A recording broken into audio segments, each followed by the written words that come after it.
तो हम लोग आज श्रीमद् भगवत गीता के 11वें अध्याय के 32वें श्लोक से अपनी चर्चा को आगे बढ़ाएंगे। वाष्टिकार अर्जुन ने पूछा था भगवान के काल रूप को देख करके बहुत भयभीत हो गए थे। उन्होंने कहा था कि मैं समझ नहीं पा रहा हूं कि आप कौन हैं और आपकी प्रवृत्ति क्या है, प्रयोजन क्या है। इस प्रकार से आप लोगों को चबा रहे हैं, बड़े बड़े भीष्म द्रोण आदि को। तो आपकी प्रवृत्ति का कारण क्या है, प्रयोजन क्या है। तो अब भगवान इस श्लोकों में उत्तर देंगे 32, 33 और 34। मैं इस तरह से विभाजन कर रहा हूं कि किसने क्या बोला। संजय ने बोला तो कुछ श्लोक ले रहे हैं, फिर अर्जुन बोल रहे हैं तो वो श्लोक ले रहे हैं, अब भगवान क्या बोल रहे हैं तो वो श्लोक लेंगे, फिर अर्जुन को स्तुति करेंगे। तो आगे इस प्रकार से करेंगे, चाहे छोटी हो क्लास या बड़ी, इससे कोई दिक्कत नहीं है, लेकिन मेन बात यह है कि वो फ्लो रहेगा उसमें। हाँ ठीक है। इसमें नेट स्लो क्यों आ रहा है? आई गेस वो दीजिए, केबल दे दीजिए मेरे को। somehow that seems की स्पीड इज लेस। ऊपर तो कोई भक्त लोग उसको इस्तेमाल नहीं कर रहे हैं नेट पे मेरे ख्याल से। तो ऊपर का वो राउटर बंद करके आ जाइए। हाँ सब लोग काफी यूज कर रहे हैं, ऐसा लग रहा है स्पीड कम है।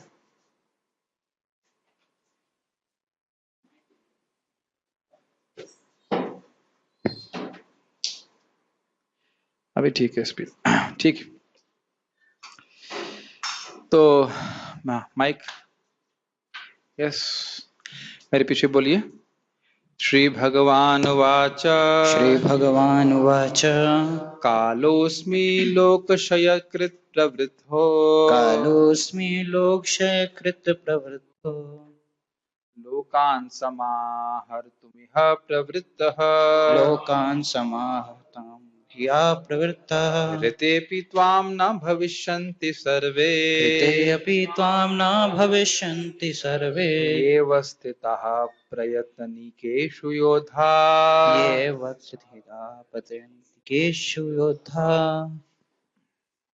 बड़ा स्पष्ट संस्कृत है। श्री भगवान वाच, भगवान ने कहा कालो अस्मि, मैं काल हूं। प्रश्न क्या था, आप कौन हैं? उत्तर हुआ मैं काल हूं। लोक क्षयकृत प्रवृद्धो, प्रश्न था कि आपकी प्रवृत्ति क्या है, क्या कर रहे हैं, किस प्रयोजन से आप इस तरह उपस्थित हैं। तो कह रहे हैं लोक क्षयकृत, लोग यानी कि समाज का या लोगों का क्षय करने में मैं प्रवृत्त हूं। प्रवृत्त मतलब, प्रवृत्त अर्थ है कि हाँ मैं लगा हुआ हूं महान रूप से। यहाँ पर बोले महान, प्रवृत्त का मतलब है महान, महान मतलब सर्वव्यापी। ठीक है, इस प्रकार से समझाया गया, हर जगह मैं लोगों का क्षय कर रहा हूं। आज के लोकान समान समाहर्तुम इह प्रवृत्ता, मेरी प्रवृत्ति किस प्रकार से है। समाहर्तुम का अर्थ हुआ है नष्ट करने में मैं लोगों को लगा हुआ हूं। ऋतेपि त्वाम, ऋते मतलब तुमको छोड़ करके, ऋतेपि त्वाम न भविष्यन्ति सर्वे, तुमको छोड़ करके और कोई जितने भी हैं यहाँ पे, ये अवस्थितः प्रयत्निकेषु योद्धा, जितने भी योद्धा यहाँ उपस्थित हैं युद्ध के लिए, इनमें से कोई भी बचने वाला नहीं है।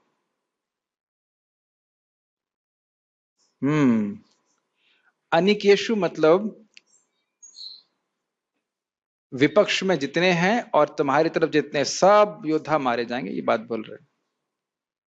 भगवान ने कहा समस्त जगतों को विनष्ट करने वाला काल मैं हूं और मैं यहां समस्त लोगों का विनाश करने के लिए आया हूं। तुम्हारे अर्थात पांडवों के सिवा दोनों पक्षों के सारे योद्धा मारे जाएंगे। मतलब जितने योद्धा यहाँ अवस्थित हैं, और प्रति अनिकेशु मतलब सामने जो विपक्ष की जो योद्धा है उन सबको मृत्यु प्राप्त होगी। गीता भूषण टीका। इस प्रकार पूछे जाने पर भगवान उत्तर देते हुए कहते हैं कि मैं समय हूं जो पूरे विश्व का नाश करने वाला है। मैं सर्वव्यापी हूं अर्थात प्रवृद्ध हूं। सर्वव्यापी हूं मतलब ऐसा कोई स्थान नहीं है जहां काल का प्रभाव नहीं है, ये बात बोली जा रही है। अब बड़ा एक रोचक टीका है, जरा ध्यान से सुनिए। यस्य ब्रह्म च क्षत्रम च उभे भवत ओदनम ओदनः मृत्युर्यस्योपसेचनम क इतः वेद यत्र सः।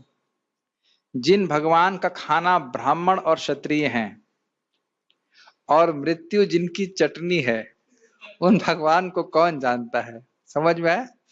मतलब चाहे ब्राह्मण हो चाहे क्षत्रिय है, मृत्यु सबको खा रहे हैं, भगवान सबको खा रहे हैं।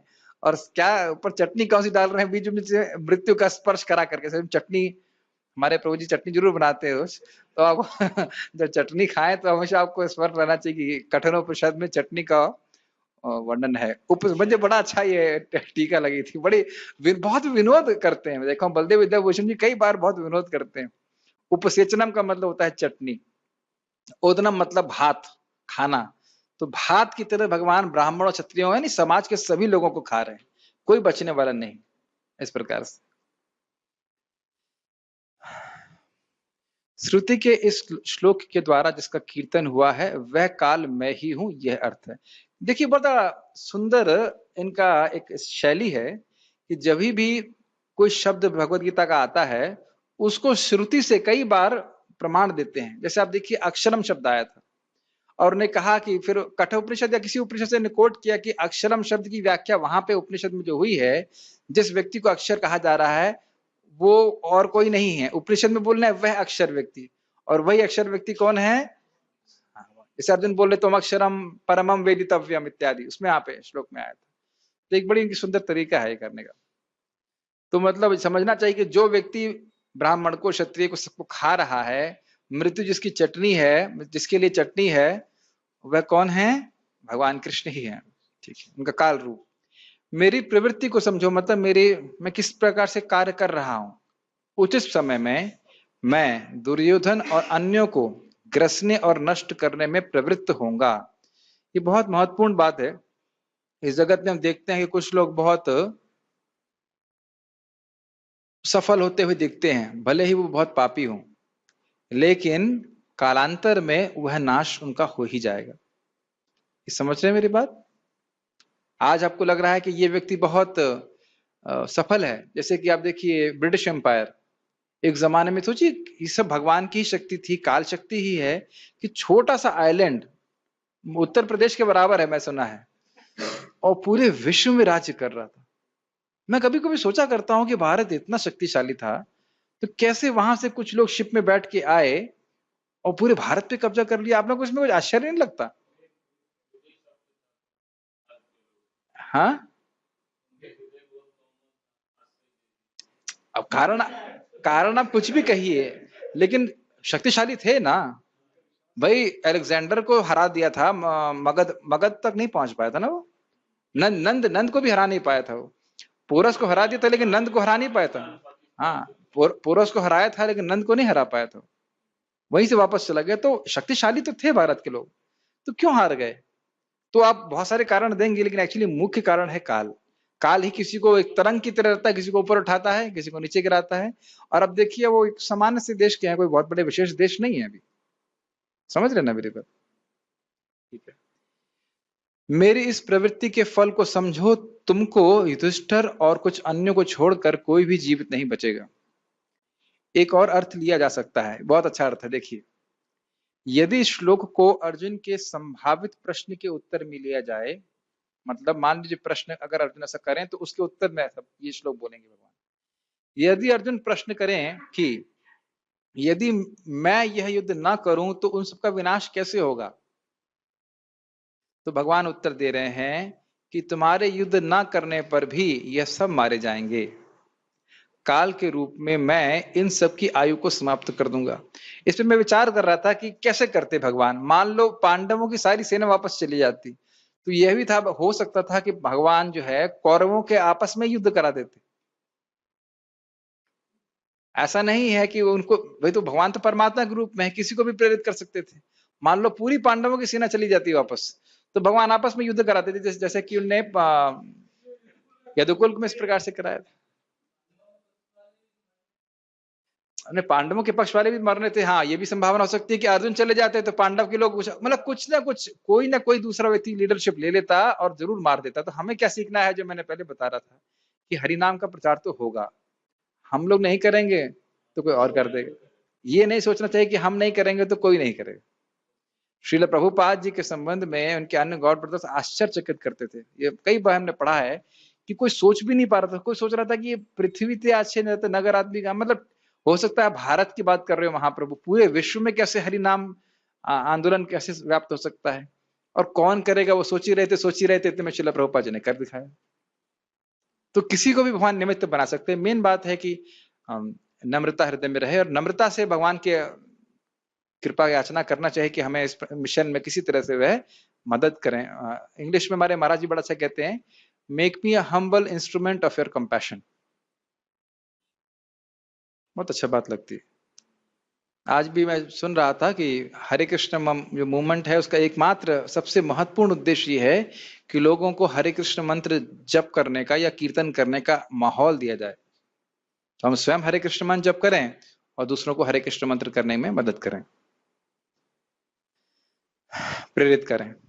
वे कौन लोग हैं जो मारे जाएंगे? मान लो अर्जुन यह प्रश्न करें तो कह रहे हैं भीष्म देव से प्रारंभ करके दोनों पक्ष के सभी योद्धा मारे जाएंगे, परंतु यदि तुम युद्ध त्याग देते हो तो तुम अपने धर्म से च्युत हो जाओगे। क्या धर्म है? भगवान के सेवक हैं और साथ साथ वो क्षत्रिय हैं, तो युद्ध तो होगा और ये मारे भी जाएंगे, लेकिन तुम अगर भाग गए या भाग गए वापस तो तुम्हें जो यश प्राप्त होना है कि अर्जुन की वजह से युद्ध जीता गया, वह तुम्हें प्राप्त नहीं होगा। ठीक है, तात्पर्य। तो इसी प्रकार से अपने को भक्त लोग मानते हैं कि हाँ हम बहुत कह सकते हैं फॉलन हैं, पतित हैं, वो सब ठीक है, लेकिन फिर भी भगवान की सेवा करनी। और शक्ति कौन देगा? भगवान स्वयं ही। इस संबंध में चैतन्य महाप्रभु की वाणी बहुत अच्छी है कि वह एक प्रद्युम्न मिश्र ब्राह्मण हैं और श्री रामानंद राय जी शूद्र परिवार से हैं, और प्रद्युम्न मिश्र को श्रीपाद रामानंद राय से वे कृष्ण कथा सुनाते हैं। तो वहां पे लिखा है, वहां पे शिक्षा प्राप्त होती है कि कोई हीन से हीन व्यक्ति भी क्यों ना हो। श्लोक है इस प्रकार से, भक्ति शास्त्र प्रवर्तक, हीन से हीन व्यक्ति भी महाप्रभु की कृपा से भक्ति के शास्त्रों का प्रवर्तक हो सकता है। तो हम सभी के हृदय में एक लालसा होनी चाहिए कि मैं भी भगवत गीता श्रीमद् भागवत का प्रचार अपनी शक्ति के अनुसार करूं। किसी एक जीव के पास भी इस ज्ञान को पहुंचाने के मैं अगर मदद कर सकता हूं तो भगवान का आशीर्वाद हम पर जरूर होगा। प्रभुपाद को कहते हैं preaching is the easy way to please Krishna. स्वयं हम भक्ति करें और दूसरों को मदद करें। ठीक है, तात्पर्य। यद्यपि अर्जुन जानता था कि कृष्ण उसके मित्र तथा भगवान हैं। किसी के फोन से बहुत सारे मैसेज आ रहे हैं, शायद साइलेंट कर देंगे। मेरा ही फोन है क्या? हाँ, साइलेंट कर दीजिए। यद्यपि अर्जुन जानता था कि कृष्ण उसके मित्र तथा भगवान हैं, तो भी वह कृष्ण के विविध रूपों को देखकर चकित था। इसलिए उसने इस विनाशकारी शक्ति के उद्देश्य के बारे में पूछताछ की। वेदों में लिखा है कि परम सत्य हर वस्तु को, यहाँ तक कि ब्राह्मणों को भी नष्ट कर देते हैं। कठोपनिषद का वचन है। तो आप देखिए प्रभुपाद जी इसको लिखे हैं, यस्य ब्रह्म च क्षत्रम च उभे भवत ओदनः मृत्युर्यस्योपसेचनम कह इत्था वेद यत्र सः। अंततः सारे ब्राह्मण क्षत्रिय तथा अन्य सभी परमेश्वर द्वारा काल कवलित होते हैं। तो देखिए क्या होता है कि कभी कभी वो श्लोक सब रहता है, लेकिन हम अपने से पढ़ते हैं तो उतना ध्यान नहीं देते। अपने से पढ़ते हैं मतलब स्वतः पढ़ते हैं, तो हम साथ में चर्चा करते हैं तो एक एक शब्द पे ध्यान देते हैं तो और रुचिकर लगता है। ये श्लोक आप भगवदगीता सबने पढ़ा ही होगा, शायद ये ध्यान दिए थे इस श्लोक को भी। चटनी और चावल वाला एग्जाम्पल ले अब याद रहेगा ना कि जब भी चटनी खाएंगे तो सब याद रहेगा कि मृत्यु की जो है भगवान की के लिए चटनी जैसी। ठीक है, और चावल खाएंगे तो याद रहेगा कि ब्राह्मण क्षत्रियों को भी भगवान चावल की तरह चबा जाते। परमेश्वर का यह रूप सबका भक्षण करने वाला है, और यहाँ पर परम कृष्ण श्री कृष्ण करना चाहिए। यहाँ श्री कृष्ण अपने को सर्वभक्षी काल के रूप में प्रस्तुत कर रहे हैं। स्पष्ट है, केवल कुछ पांडवों के अतिरिक्त युद्धभूमि में आए सभी लोग उनके द्वारा भक्षित होंगे। अर्जुन लड़ने के पक्ष में न था, वह युद्ध ना करना श्रेयस्कर समझता था। श्रेयस्कर अर्थात मेरे लिए अच्छा होगा, कल्याणमय होगा, क्योंकि तब किसी प्रकार की निराशा ना होती। क्या निराशा थी अर्जुन को? अर्जुन की निराशा याद करनी चाहिए। अर्जुन की एक निराशा यह थी कि ये पहली बात तो यह पता नहीं कि हम युद्ध जीतेंगे हारेंगे। दूसरा, अगर हम युद्ध हार गए तो चलो हार ही गए, युद्ध जीतेंगे तो यह लोग जिनके लिए हम युद्ध जीतना चाहते हैं वो तो सब मर जाएंगे, मेरे जितने भी रिश्तेदार वो सब मर जाएंगे। और ये जब मर जाएंगे तो इनकी पत्नियां दूषित हो जाएंगी और उससे फिर वर्ण संकर उत्पन्न होंगे। तो मुझे तो इस युद्ध से कोई श्रेय की प्राप्ति होता हुआ नहीं दिख रहा, इसलिए वो निराश थे। ठीक है, किंतु भगवान का उत्तर है कि यदि वह नहीं लड़ता तो भी सारे लोग उनके ग्रास बनते, क्योंकि यही उनकी इच्छा है। उनकी मतलब भगवान की इच्छा, और भगवान की इच्छा इस संबंध में से उनका एक गुण है, इसे कहते हैं सत्य संकल्प। मतलब जो सोचते हैं वो होगा ही। इस संबंध में बहुत अच्छी बातें हैं, थोड़ी उच्चारणी बातें हैं। एक तो ये है कि अगर भगवान ने ये सोचा कि इस जीव की मुझे रक्षा करनी है तो वो रक्षा करेंगे। अब रक्षा अपनी तरह से करते हैं लेकिन करेंगे जरूर। दूसरा बात यह है कि अगर उन्होंने सोच लिया कि मुझे इस व्यक्ति को दर्शन देने चाहिए तो उस व्यक्ति को दर्शन मिलेगा ही। इसीलिए भक्त को ऐसे कार्य करना चाहिए कि भगवान उसको देखना चाहें। समझ रहे हैं मेरी बात? भगवान को देखने का प्रयास नहीं करना चाहिए, भगवान हमारे इंद्रियों के बिल्कुल परे है। ऐसे कार्य करना चाहिए कि भगवान उसको देखना चाहें। जैसे कि बहुलाश्व और भूरिश्रव जब भगवान यहाँ पे थे तब भी भगवान को देखने के लिए नहीं गए। आपको पता है क्यों? उसमें लिखा हुआ है क्योंकि उनके डीटी थे, तो डीटी को साक्षात भगवान से अभिन्न मान रहे थे, सेवा में लगे थे, तो भगवान को देखने कैसे जाएंगे? तो भगवान कुछ बहाना करके स्वयं ही अपने भक्तों को दर्शन देने के लिए आए। बहुलाश्व और क्या नाम से था? भूरिश्रवा। भूरिश्रवा, ठीक। हाँ, यदि अर्जुन नहीं लड़ता तो वे सब अन्य विधि से मरते, मृत्यु रोकी नहीं जा सकती चाहे वे लड़े या नहीं। तो प्रभुपाद जी ने समराइज कर दिया, जो टीका में था वो सारी बात समराइज कर दी। वस्तुतः वे पहले से मृत हैं। ये भी अच्छा है, जो व्यक्ति पहले से ही मृत है उसको मारने में क्या कठिनाई है? जिसका पहले फिक्स हो चुका है कि भाई मरना है, उसको मरना ही है उसी तरह से, तो मारने में क्या कठिनाई है? तो इसीलिए भक्त लोग चिंता करते, सोचते हम कैसे प्रीचिंग करेंगे, कैसे क्या होगा।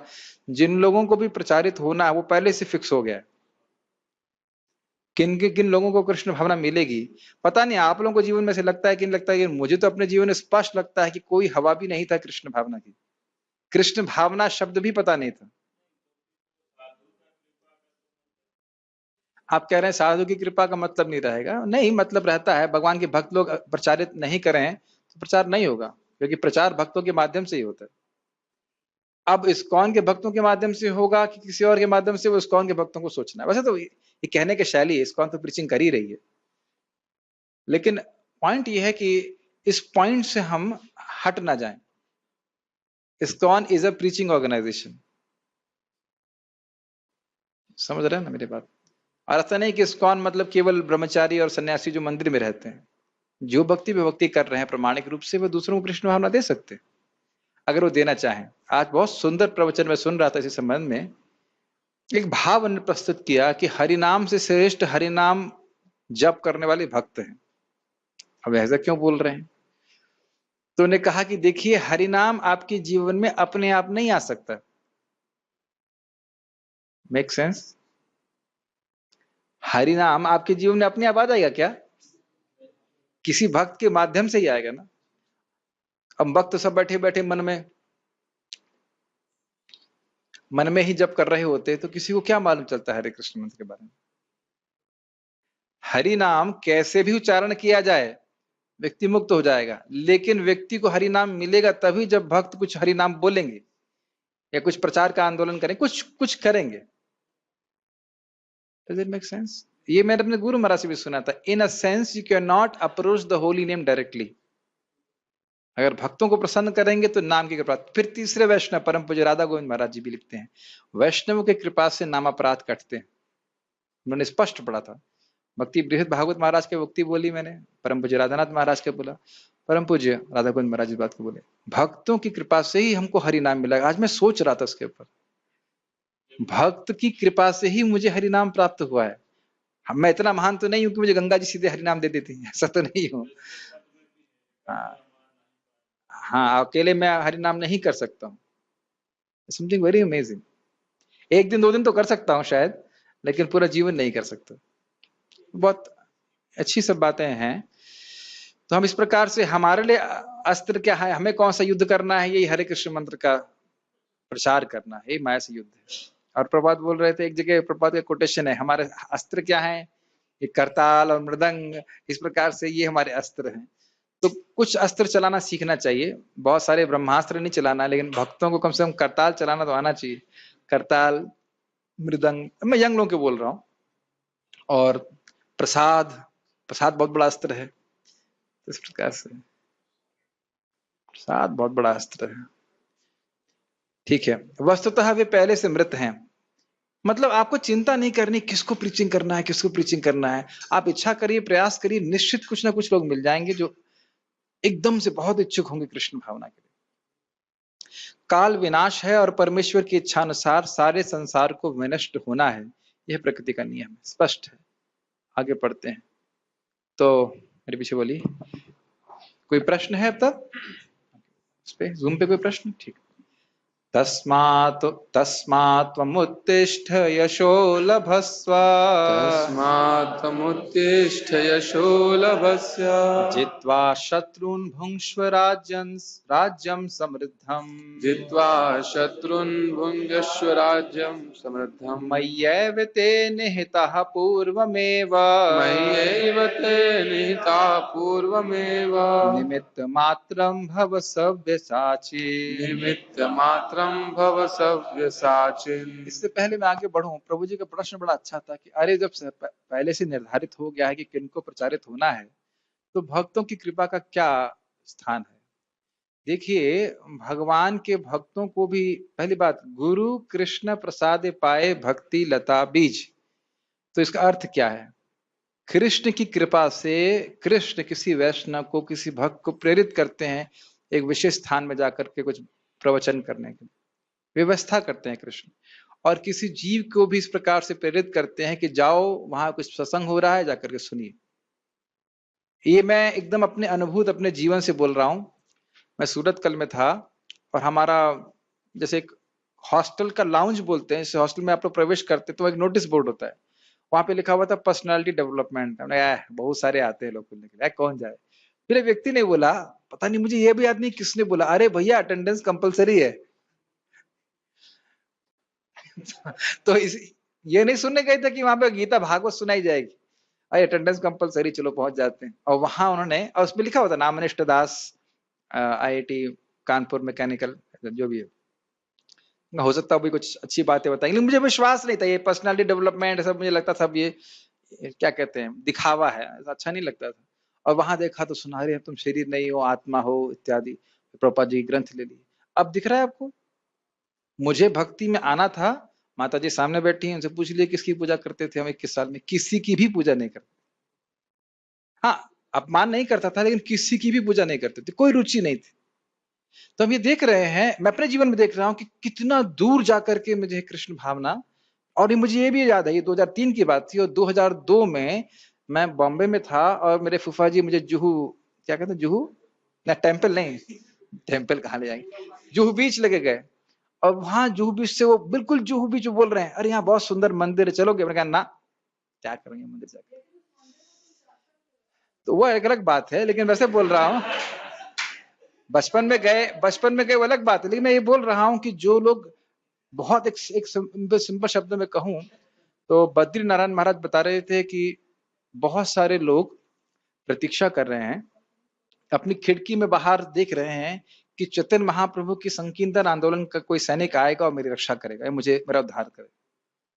तो सबको प्रचार करना चाहिए। और आजकल तो बहुत सुंदर तरीका है, आप यहाँ बैठे बैठे कर सकते हैं। अब इस प्रवचन को जो सुनेगा, हो सकता है कोई इसके जीवन में परिवर्तन आ जाए, भगवान का भक्त बन जाए। और ये हमेशा सोचना चाहिए कि हम बहुत लोगों को नहीं कर पाएंगे, क्योंकि हजार मनुष्य नाम सहस्त्रेषु, ये रिकॉर्ड्स आपको द्वापर युग के हैं।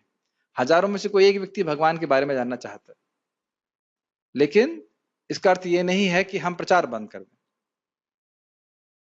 भाई, हीरे की दुकान में बहुत कम लोग आते हैं, इसका मतलब ये नहीं कि हीरे बेचे नहीं जाएं। मर्सिडीज बेंच रोज रोज नहीं खरीदने जाते लोग, इसका मतलब ये नहीं कि मर्सिडीज बेंच ना बेची जाए। उसी प्रकार से भक्ति में, आप मेरी बात समझ पा रहे हैं? जिन लोगों को भक्ति प्राप्त होनी है भगवान जानते हैं, और भक्त लोग जब प्रचार करते हैं तो इस प्रकार से, मतलब तब सनक सनातन प्रभु बता रहे थे, पदयात्रा में एक बार अकस्मात उनकी पदयात्रा राइट में जानी थी, लेफ्ट में मुड़ गई, फिर बहुत सारे लोग आए, उन्होंने गीता भागवत लेके चले गए। तो इस प्रकार से आपको भी इस प्रकार के अनुभव हुए होंगे पदयात्रा में, किस प्रकार से कहीं से भी लोग आ जाते हैं। झारखंड में जब बता रहे थे पार्थ प्रभु 400 गीता ना, पता नहीं कितनी गीता लाइन में लगकर गीता लोग लेके चले गए। तो ये मत सोचिए कि भक्त भक्ति में, मतलब ऐसा कुछ भगवान के नियोजन के द्वारा नहीं हो रहा है, भगवान का भी नियोजन है और भक्तों का भी प्रयास। ठीक है,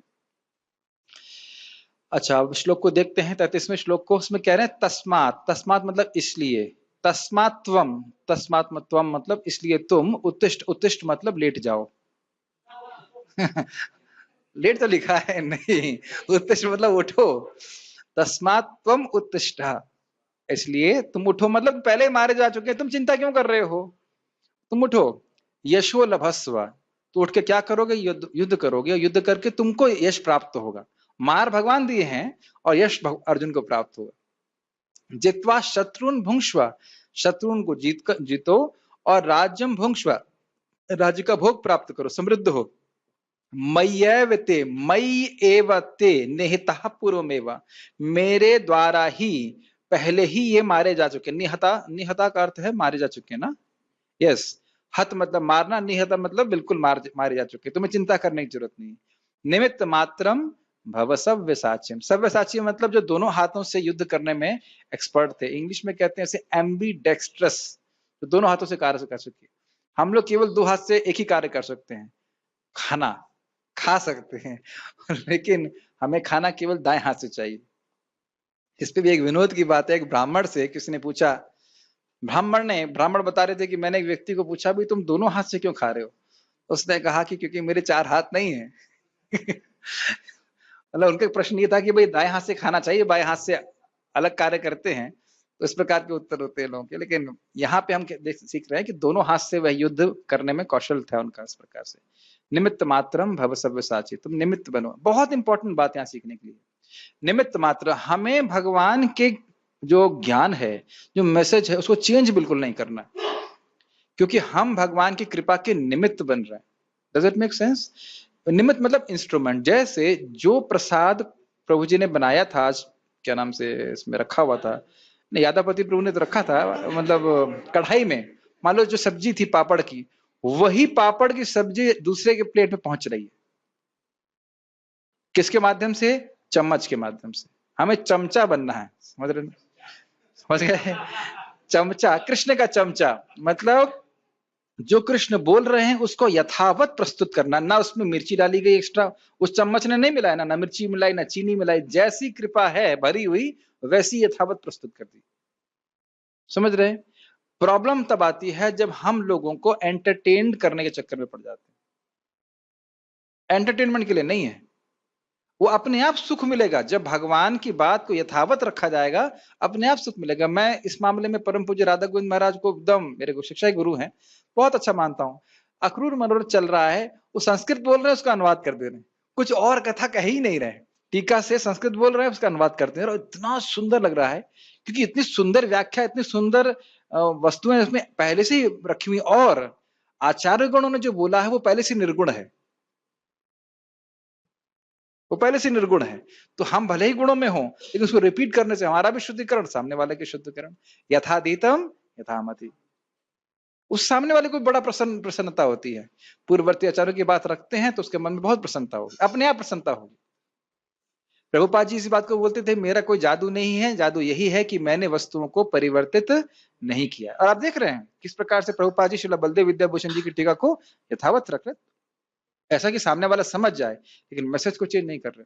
और कुछ लोग कह रहे हैं कि प्रभुपाद जी की पुस्तकें परिवर्तित हो रही हैं, कहाँ परिवर्तित हो रही हैं, क्या क्या ज्ञान में देखिए अंतर आपको लग रहा है?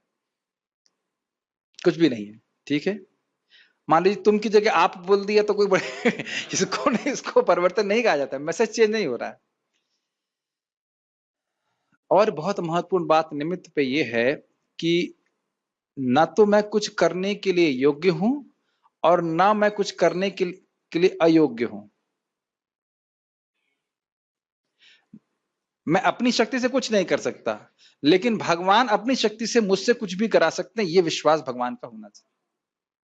समझ रहे हैं मेरी बात? मूकम करोति वाचालम, जानते हैं। अनुवाद, अतः उठो, लड़ने के लिए तैयार हो जाओ और यश अर्जित करो। अब कुछ लोग कहते हैं प्रभु जी हम प्रचार नहीं करेंगे, हमें लोग सम्मान करने लग जाएंगे, हमें यश मिलेगा। तो भगवान तो कह रहे हैं यश लो, अब भगवान का तो कोई ऑब्जेक्शन नहीं है, लेकिन हम लोग यश प्राप्त करने के लिए नहीं कर रहे हैं, भगवान को प्रसन्न करने के लिए कर रहे हैं। अर्जुन यश प्राप्त करने के लिए युद्ध नहीं कर रहे हैं, भगवान स्वाभाविक वो देंगे ही आपको इस प्रकार से। अब प्रभुपाद जी की जगह बोलते हैं द पॉपुलैरिटी नहीं, कुछ द मैं शब्द यूज नहीं आ रहा है, of a preacher automatically follows him, कुछ याद नहीं आ रहा, ये यश वाली बात, यश को इंग्लिश में the fame of a preacher naturally follows him. आप भगवान का गुणगान करेंगे तो भगवान भी आपकी व्यवस्था से करेंगे कि आपका गुणगान हो जाए, जबकि भक्त अपना गुणगान के लिए नहीं कर रहे हैं, भगवान को प्रसन्न करने के लिए, भगवान को गुणगान करने के लिए कर रहे हैं। अब आजकल के जमाने में सुखदेव गोस्वामी को हर व्यक्ति, हर भक्त जानता है, सूत गोस्वामी को जानता है, वह इसलिए थोड़ा कथा कर रहे थे, लेकिन स्वाभाविक है कि भगवान को आप कुछ देंगे तो उसके बदले में वो घूम के आपके पास वापस आएगा। हाँ, शीशे वाला एग्जाम्पल है, आप भगवान, हाँ बहुत अच्छा बोल रहे हैं कि आप शीशे में अपने चेहरे पे को तिलक लगाएंगे तो शीशे में जो रिफ्लेक्शन उसमें अपने आप तिलक आ जाएगा। उसी प्रकार से भगवान का गुणगान करेंगे तो स्वयं ही महिमा मंडित हो जाता है जीव। अपने शत्रुओं को जीत कर संपन्न राज्य का भोग करो, ये सब मेरे द्वारा पहले ही मारे जा चुके हैं और रहे और हे सब्यसाची, तुम तो युद्ध में केवल निमित्त मात्र हो सकते हो। गीता भूषण टीका। इस कारण से उठो, किस कारण से उठो मतलब अलार्म बज गया है, किस कारण से उठी? रुक जाओ, क्या नाम है आपका, क्या नाम है आपका? सुंदर माधव प्रभु। किस कारण से उठी है? भगवान को प्रसन्न करने के लिए। भगवान को प्रसन्न करने के लिए, जनरल उत्तर। क्योंकि वो निमित्त मात्र, पहले ही मार दिया गया, तुम युद्ध करने के बारे में झिझको मत और अपने धर्म के अनुसार युद्ध करो, यश प्राप्त करो। जो भीष्म आदमी देवताओं के द्वारा भी दुर्जय थे, वे अर्जुन के द्वारा हेला में ही जीत लिए गए, इस प्रकार की दुर्लभ कीर्ति प्राप्त करो। समझ में आया? भाई यही भीष्म देव है ना जिनको परशुराम भी हरा नहीं पाए थे। हाँ, तो इसी प्रकार के ऐसे दुर्जय भीष्म को भी अर्जुन ने हरा दिया। अर्जुन कितने और बड़ी आसानी से हरा दिया, तो इस प्रकार की कीर्ति अर्जुन को प्राप्त होगी। हाँ, ये बात बोल रहा है। द्रौपदी का अपमान करने के समय मेरे द्वारा यह पहले ही मार दिए गए हैं। तो स्पष्ट है, सब जानते हैं इस प्रकरण को। यह यंत्र प्रतिमावत प्रवृत्त है। यंत्र प्रतिभा मतलब रोबोट की तरह है। आपको बस मतलब हो गया गन चलाना, गन नहीं चलाएंगे, तीर चलाना है आपको। साए साए तीर चलाते जाइए, मरते चले जाएंगे, पहले से निश्चित हो चुका है। ताकि तुमको कीर्ति प्राप्त हो सके, इसलिए केवल निमित्त बनो। हे अर्जुन, तुम दोनों हाथों से बाण चलाने में कुशल हो, इसलिए युद्ध के समय तुम्हें दोनों हाथों से बाणों की वर्षा करनी चाहिए। यह सव्यसाचिन शब्द का अर्थ है। तो स्पष्ट है सब बातें। तात्पर्य, सव्यसाची का अर्थ है वह जो युद्ध भूमि में अत्यंत कौशल के साथ तीर छोड़ सके। इस प्रकार अर्जुन को एक पटु योद्धा के रूप में संबोधित किया गया है, जो अपने शत्रुओं को तीर से मारकर मौत के घाट उतार सकता है। कुछ व्याख्या नहीं करना इसमें। निमित्त मात्रम, केवल कारण मात्र, यह शब्द भी अत्यंत महत्वपूर्ण है। संसार भगवान की इच्छानुसार गतिमान है। अल्पज्ञ पुरुष सोचते हैं कि प्रकृति बिना किसी योजना के गतिशील है और सारी सृष्टि आकस्मिक है। ऐसा अनेक तथाकथित विज्ञानी हैं जो यह सुझाव रखते हैं कि संभवतः ऐसा था, ये ऐसा हो सकता है, किंतु इस प्रकार के शायद या हो सकता है का प्रश्न ही नहीं उठता। प्रकृति द्वारा विशेष योजना संचालित की जा रही है। ये बहुत इंपॉर्टेंट बात है। छोटी सी मैं टीका इसमें करना चाहता हूं कि देखिए, भक्त ही इस बात को समझ सकते हैं कि इस जगत का उद्देश्य क्या है। महान से महान व्यक्ति भी समझ नहीं पा रहे हैं कि जगत दुख का घर है और यहां से बाहर निकलना ही उद्देश्य है जीवन का। बात आपने कई बार सुनी होगी, लेकिन ये दिखनी चाहिए। जितने भी इस समय लीडर हैं, वह ये बात कभी नहीं बोलेंगे आपको कि इस जगत से मुक्त होना भी है, आपकी एक प्रायोरिटी होनी चाहिए। कभी बोला है किसी ने? और हमारी एनर्जी को इस प्रकार से लगा रहे हैं, यह प्रलोभन देकर के कि आप इस प्रकार से या किसी प्रकार से अपने दुखों का शमन कर पाएंगे भगवान के बिना। क्या बातें मेरी समझ में आ रही है आपको? जो मेन पॉइंट है कृष्ण से विमुखता, उसको एड्रेस नहीं कर रहे हैं। ये व्यक्ति शत्रु है, इसको मार दो, यहां प्रगति कर लो, रोडें बना लो, ये व्यवस्था कर लो और वह व्यवस्था कर लो, लेकिन मुख्य बात है कृष्ण से विमुखता, कृष्ण से वैमुख्य। उसको एड्रेस क्या करेंगे उनको पता ही नहीं है। और ऐसे लीडर केवल अभी नहीं हुए हैं, प्रहलाद महाराज के समय से ही है। अंधा यथांदेर उपनीयमाना तेपी सुतंत्रा उरुदाम निबद्ध। तो बुद्धिमान व्यक्ति को, जैसे वो विचारशील व्यक्ति है, उसको सोचना चाहिए कि मैं किसको अपना लीडर मानूं। भगवान कृष्ण को अपना लीडर मान करके उनके अनुसार जीवन यापन करे। वो जगत में तो रहे लेकिन जगत का हो करके नहीं रहे। समझ रहे हैं मेरी बात? जगत में तो रहना ही पड़ेगा, लेकिन मैं भारतीय हूं, मैं अमेरिकन हूं, मैं चाइनीज हूं या और कोई भी, इस भावना से मुक्त रह करके भक्ति करते रहना चाहिए।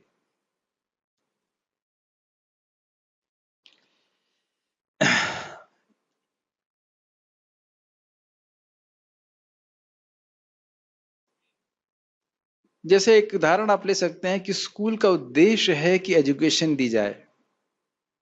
भले ही कुछ लोग फेल हो जाते हैं, लेकिन फिर भी कुछ लोग पास भी होते हैं,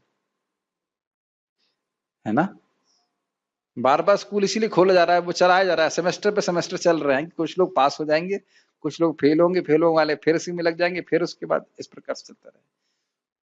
So this universe is a school which educates us to stop thinking that we are center of the universe. ये पूरा ब्रह्मांड एक विद्यालय की तरह है जो हमें सिखा रहा है कि तुम इस ब्रह्मांड के केंद्र नहीं हो, तुम कंट्रोलर नहीं हो, तुम भोक्ता नहीं हो, नियामक नहीं हो, ईश्वर नहीं हो, भगवान है। और कैसे सिखा रहा है? कितने सारे हमारे संकल्प हैं जो पूर्ण नहीं होते, कितनी सारी व्यवस्थाएं हैं जो हमारे अनुसार नहीं चलती। यस, थोड़ी बहुत चलती हैं तो हम बड़े खुश हो जाते हैं कि हाँ, हमने बहुत कुछ कर लिया है कि नहीं? ठीक है, इसके लिए एक अच्छी बात है, अगर इस प्रकार से हमारा संकल्प कभी विफल हो तो आश्चर्य नहीं करना चाहिए, क्योंकि बहुत सारे संकल्प हमारे सफल नहीं होते, है कि नहीं? और हम कंट्रोलर हैं भी नहीं। ठीक है, यह विराट जगत बद्ध जीवों के लिए भगवान के धाम वापस जाने के लिए सुअवसर या सुयोग है। इसी की व्याख्या मैं कर रहा था अभी। जब तक उनकी प्रवृत्ति प्रकृति के ऊपर प्रभुत्व स्थापित करने की रहती है, तब तक वे बद्ध रहते हैं। किंतु जो कोई भी परमेश्वर की योजना को समझ लेता है और कृष्ण भावनामृत का अनुशीलन करता है, वह परम बुद्धिमान है। ये समझ में आई बात कि भोग करके मैं इस जगत में फंसा रहूंगा और भोग ही मेरे दुखों का निर्माण कर रहे हैं, जो समझ गया और भोगों से विरत होकर के भगवान की भक्ति में लग गया, तो वह अपना कल्याण कर पाएगा। दृश्य जगत की उत्पत्ति तथा उसका संहार ईश्वर की परम अध्यक्षता में होता है, वो अपने मन से नहीं होता है, बाय चांस नहीं होता। इस प्रकार कुरुक्षेत्र का युद्ध ईश्वर की योजना के अनुसार लड़ा गया। अर्जुन युद्ध करने से मना कर रहा था, किंतु उसे बताया गया कि परमेश्वर की इच्छानुसार उसे लड़ना होगा, तभी वह सुखी होगा। यदि कोई कृष्ण भावनामृत से पूरित हो और उसका जीवन भगवान की दिव्य सेवा में अर्पित हो, तो समझो कि वह कृतार्थ है। इसका क्या है? तज्जन्मतानि कर्माणि तद आयुस्तन मनोवचः निर्णाम येन ही विश्वात्मा सेव्यते हरिरीश्वर। उस व्यक्ति का जीवन सफल है। तज्जन्म तानि कर्माणि, और उसके कर्म, तज्जन्म तानि कर्माणि तद आयुस्तन मनो तद मनोवचः, उसका मन, उसका वचन, उसकी आयु सफल है। निर्णाम येन ही विश्वात्मा सेव्यते हरिरीश्वर, जब वह भगवान श्री हरि जो विश्व की आत्मा है उनकी सेवा करता है। और अन्यथा उसकी इंद्रियां पूरी तरह विफल हैं। न सिर्फ निष्फल हैं, विफल हैं। सफल, निष्फल और विफल तीनों का अर्थ समझ रहे हैं? सफल मतलब आम के पेड़ पे आम का पेड़ आया, सॉरी आम का फल आया। निष्फल मतलब आम के पेड़ पे फल नहीं आया। और विफल मतलब आम के पेड़ पे जहरीला फल आ गया। तो जो व्यक्ति भगवान की सेवा नहीं किया, स्वाभाविक है उसका जीवन न सिर्फ निष्फल हुआ, वह भोगों में प्रवृत्त हुआ तो और वो नीचे और गिरेगा। तो ये बड़ी कठिनाई आएगी उसके जीवन। भगवान, ये बड़ी प्रॉब्लम है। अगर हम भगवान की सेवा नहीं कर रहे हैं तो माया की सेवा कर रहे हैं, ये बहुत बड़ी प्रॉब्लम है। प्रॉब्लम क्यों है? क्योंकि बीच में नहीं रुक सकते, 0 पॉइंट नहीं है, या तो +1 है या तो -1 है, ऐसे जाते हैं। अगर हम भगवान के बारे में बात नहीं कर रहे हैं या भगवान के बारे में नहीं सोच रहे हैं, तो माया के बारे में सोच रहे हैं, माया के बारे में बात कर रहे हैं, माया के बारे में कुछ ना कुछ कार्य कर रहे हैं। जस्ट इसीलिए भक्ति में ह्रास, ऊंचा नीचे चलता रहता है। ठीक है, इस मामले में थोड़ा सचेत होना चाहिए, लेकिन जितना हम भगवान की सेवा जीवन में करें, उसी से हमारा जीवन कृत अर्थ मतलब सफल होगा। आखिरी श्लोक है मेरे ख्याल के, हाँ। मेरे पीछे बोलिए। द्रोणं च भीष्मं च जयद्रथं च द्रोणं च भीष्मं च जयद्रथं च कर्णं तथान्यानपि योधवीरान् कर्णं तथान्यानपि योधवीरान् मया हतांस्त्वं जहिमा व्यथिष्ठा मया हतांस्त्वं महिमा युद्धस्व जेतासि रणे सपत्नान्। युद्धस्य वेत्तासि रणे अब सपत्नान्। भगवान नाम लेकर के बता रहे हैं किनको किनको वो मारेंगे। द्रोण, भीष्म, जयद्रथ, कर्ण तथा अन्यान्यपि योधवीरान, और जितने भी वीर योद्धा हैं उन सबको मारेंगे। मया हतांस्त्वम जहिमा व्यतिष्ठ, मया हतांस्त्वम, इनको मैं मार चुका हूं। तुम जहिमा व्यतिष्ठ, तुम व्यथित मत हो। जही मतलब युद्ध होकर। हाँ, जही का अर्थ यहाँ पे क्या ले रहे हैं? जही, हाँ, उनको मारो, यह मेरे द्वारा पहले ही मार चुके हैं। हाँ, जही शब्द और भी आता है। जही शत्रु महाबाहो काम रूपा दुरासतम, इस काम रूपी शत्रु को मारो। जही मतलब मारो। माँ व्यतिष्ठा, माँ व्यतिष्ठा मतलब व्यथित मत हो, परेशान मत हो कि मैंने कैसे मारूंगा। युद्धस्व जीतासी, तुम युद्ध को जीतोगे। रणे सपत्नान, सपत्नान मतलब शत्रुओं को जीत पाओगे। द्रोण, भीष्म, जयद्रथ, कर्ण तथा अन्य महान योद्धा पहले ही मेरे द्वारा मारे जा चुके हैं, अतः उनका वध करो और तनिक भी विचलित न हो। तुम केवल युद्ध करो, युद्ध में तुम अपने शत्रुओं को परास्त करोगे। फिर एक बात याद आ रही है, परम पूज्य राधा कुंज महाराज से एक माता जी पूछी, महाराज जी हम जाते हैं प्रचार करने के लिए, प्रचार होता नहीं है, क्या हो क्या नहीं हो। तो महाराज यही बात बोले कि आपको अपना प्रयास करते रहना चाहिए, और फिर जो फल है वो भगवत इच्छा पे निर्भर करता है, आप उसके लिए चिंतित मत होइए। अब इसका अर्थ ये नहीं कि जब हम प्रयास कर रहे हैं तो उसमें सोचो क्या साउंड सिस्टम, अरे प्रभु जी भगवान पे छोड़ दो। हम जब प्रयास कर रहे हैं तो पूरा उत्तरदायित्व लेकर के प्रयास करें, फल के लिए भगवान पे छोड़ देना चाहिए। हम कितना प्रचार होगा उसका हम नहीं जानते, इसका अर्थ यह नहीं कि हम अपनी तरफ से व्यवस्था ठीक से ना बना के चलें। गाड़ी में पेट्रोल, अरे नहीं, सब भगवान पे छोड़ दो। सच बात है, एक बार ये लोग बस में गए थे, बस पार्टी में कुछ भक्त, तो बस का टायर पंचर है, बस खराब हो गई। तो उस लीडर ने बोला just surrender to Krishna, Krishna के शरण में चले जाओ।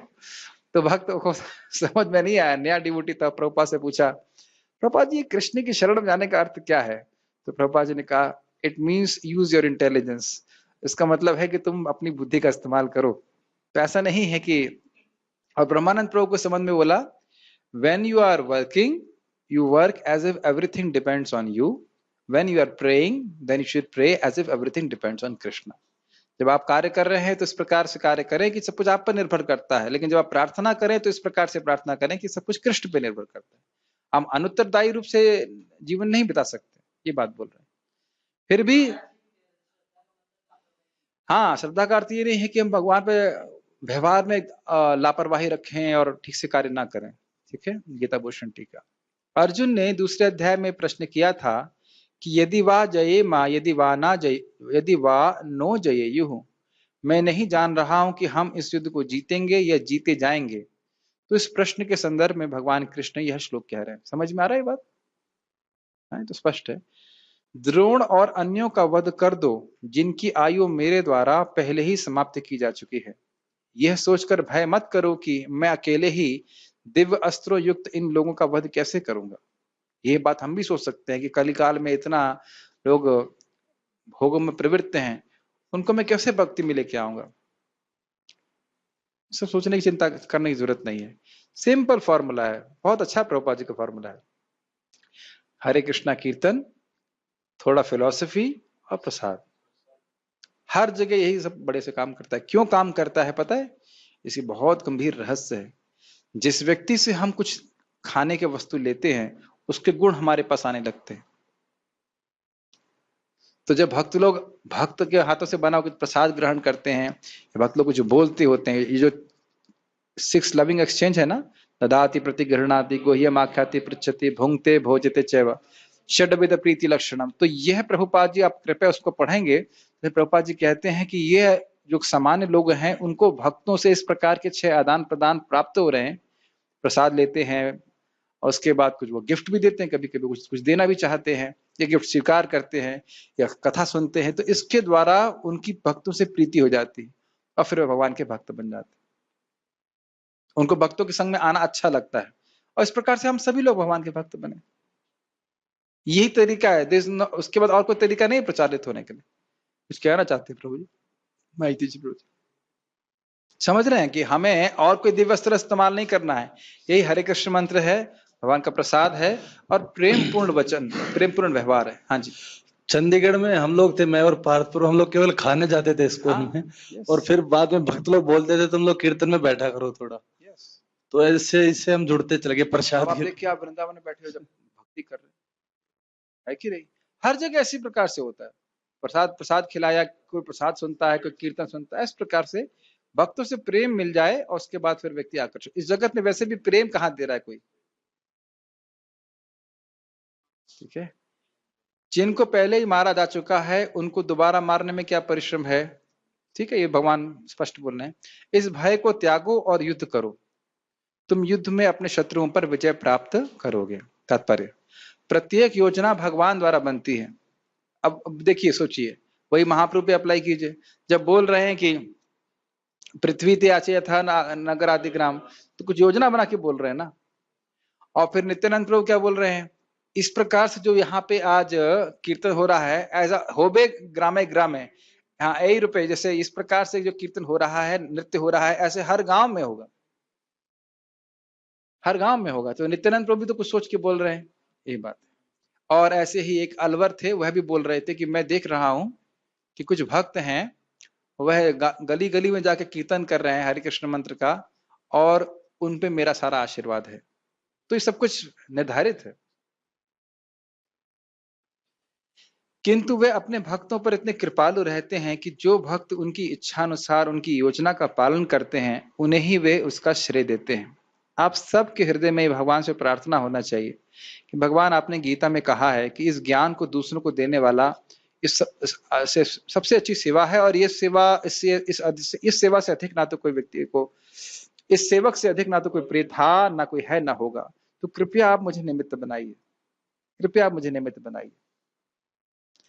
मेरे गुरु महाराज को वो बोला गया था कि जीवन भर तुमको बस यहीं पे रहना है, न्यू वृंदावन में, इससे बाहर नहीं निकलना है। 8 साल या 9 साल महाराज जी उस क्षेत्र से बाहर ही नहीं निकले। फिर भी महाराज, नहीं तो मैंने महाराज से स्वयं सुना था, और वो बोल रहे थे कि मैं भगवान से प्रार्थना कर रहा था कि आपने इस प्रकार से बोला है, इस प्रचार की सेवा आपको बहुत प्रिय है, तो कृपया मुझे आप निमित्त बनाइए। तो फिर कितनी व्यवस्था है वो प्रचार कर रहे हैं। मैं इसलिए नहीं बोल रहा हूँ कि वो मेरे गुरु महाराज हैं, ऐसे बात नहीं बोल रहा हूँ। भगवान का भक्त जब उस प्रकार की इच्छा करता है तो भगवान उसको निमित्त बनाते हैं। प्रभुपाद जी की इच्छा थी, तो इस प्रकार से देखिए प्रचार हुआ। हमारे अगर सच्चे दिल से इच्छा है तो भगवान जरूर हमको निमित्त बनाएंगे इस सेवा में, ठीक है? अतः जीवन को इस प्रकार गतिशील होना चाहिए, लेकिन ध्यान देना पड़ेगा कि हमारा भी थोड़ा प्रयास होना चाहिए। हाँ हाँ, भगवान तो निमित्त बनाएंगे, मेरा बेड कहाँ है, मेरा कूलर कहाँ है, मेरा प्रसाद मिल गया ना, हाँ, ऐसा नहीं, आपको भी प्रयास करना होगा। भगवान ने व्यवस्था करी है, लेकिन आपको भी प्रयास करना पड़ेगा। जैसे मैं बहुत प्रसन्न हूं कि हमारे भक्तों ने ये उड़िया गीता क्लास शुरू किया है, तो स्वाभाविक है कि आपको पढ़ना पड़ रहा है, लेकिन अब वो बुद्धि कौन दे रहा है आपको? कृष्ण दे रहे हैं। इससे मैं कई दिनों से पहले बोल रहा था कि भाई आप लोग अन्य अन्य भाषाओं में, आप देखो उड़िया में टेलीग्राम में कोई व्यक्ति शुरू नहीं किया है आज तक उड़िया में। बंगाली में देख लीजिए, कोई ग्रुप नहीं है। ऐसा कहीं व्यवस्था नहीं है कि विभिन्न भाषाओं में कि आप क्लिक कीजिए और आपको प्रवचन प्राप्त हो जाए, आप सुनना चालू कर दीजिए। पंजाबी में भी नहीं है कि नहीं? लेकिन हम प्रयास करेंगे, प्रयास करें अगर, तो हम विभिन्न भाषाओं में ऐसा कर सकते हैं, ठीक है ना? और मुझे ये भी याद है कि मैं किस स्तर से भागवतम पढ़ता था। जब हम शुरुआत में भागवतम पढ़ते थे, कुछ भी समझ में नहीं आता था। और अगर इस तरह से व्यवस्था होती कि एक एक श्लोक पे समझा समझा करके, ज्यादा हाई फाई नहीं, समझा समझा के बेसिक बातें बताते थे, ये क्यों बोल रहे हैं, वह क्यों बोल रहे हैं, तो हम कितनी जल्दी भागवत सीख लेते।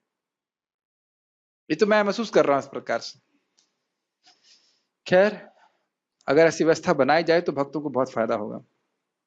अतः जीवन को, और इससे एक और भी फायदा होगा कि मान लीजिए कोई भक्त हैं जो अपने स्थान पे प्रचार कर रहे हैं, अगर उनको कोई प्रवचन देना है तो उनके पास कुछ ऐसी व्यवस्था रहेगी, वो सुन करके प्रचार कर सकते हैं, ठीक है?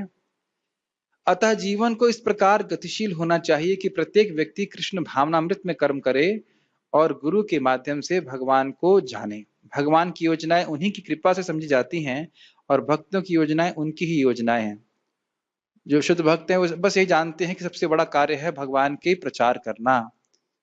मैं एक छोटा सा मेडिटेशन आप लोग के लिए देना चाहता हूं। आप नेट पे जाकर के यूनिवर्स या अंतरिक्ष शब्द को खोजिए और उसकी फोटो देखिए और तब देखिए कितने सारे ग्रह हैं। केवल एक ब्रह्मांड की बात करें तो थोड़ा सा आप ध्यान विचार करें कि क्या संभावना है ये थी कि मुझे कृष्ण भावना प्राप्त होनी चाहिए। हम लोग कितनी भक्ति कर रहे हैं आगे की बात है, लेकिन हमको एक एक व्यक्ति को पता है कि कैसे हम भगवान के धाम जा सकते हैं। एक भी व्यक्ति यहां उपस्थित नहीं होगा जिसे ये नहीं पता है कि हम भगवान के धाम कैसे जा सकते हैं। मैं फिर से रिपीट करूंगा, यहाँ पे उपस्थित हर भक्त को पता है कि प्रामाणिक रूप से पता है कि मैं आप भगवान के धाम कैसे जा सकते हो। पता है कि नहीं पता? ऐसा नहीं कि हम बहुत बड़े डिवोटी हो गए हैं, लेकिन पता है वो ज्ञान। तो कितने लोगों को दुनिया में पता है इस बात को कि भगवान का धाम है भी और कैसे जा सकते? आप समझ रहे हैं रियलिटी ऑफ दिस नॉलेज? बड़े बड़े साइंटिस्ट को भी पता नहीं। तो आप उस पर विचार कीजिए कि इनकंसीवेबल, अचिंत्य है कि ये ज्ञान हमारे पास कैसे प्राप्त हो रहा है। केवल कृष्ण की विशेष कृपा आयोजन के द्वारा हो रहा है। अब इस आयोजन को, इस व्यवस्था को मुझे दूसरों को बढ़ाना है। यही जीवन का लक्ष्य होना चाहिए और इसमें आप बड़े संतुष्ट, बड़े प्रसन्न रहेंगे। भगवान का सारा आशीर्वाद आपके ऊपर होगा। लेकिन इतनी बुद्धि जरूर लगानी पड़ेगी कि ये मालूम चले कि श्लोक में है क्या।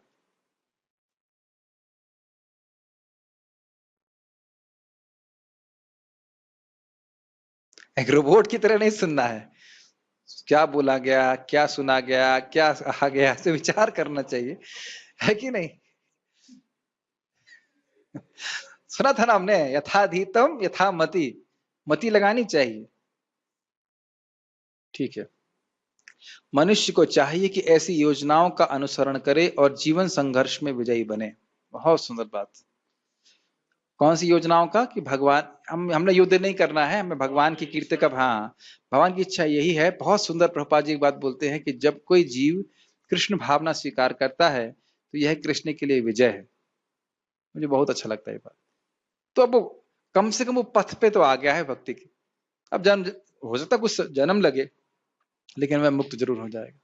ठीक है। कोई प्रश्न है किसी का तो मैं ले सकता हूं। Any questions? Any questions on Zoom? Okay, so we will stop here. Shrimad Bhagavad Gita की जय। श्री प्रभुपाद की जय।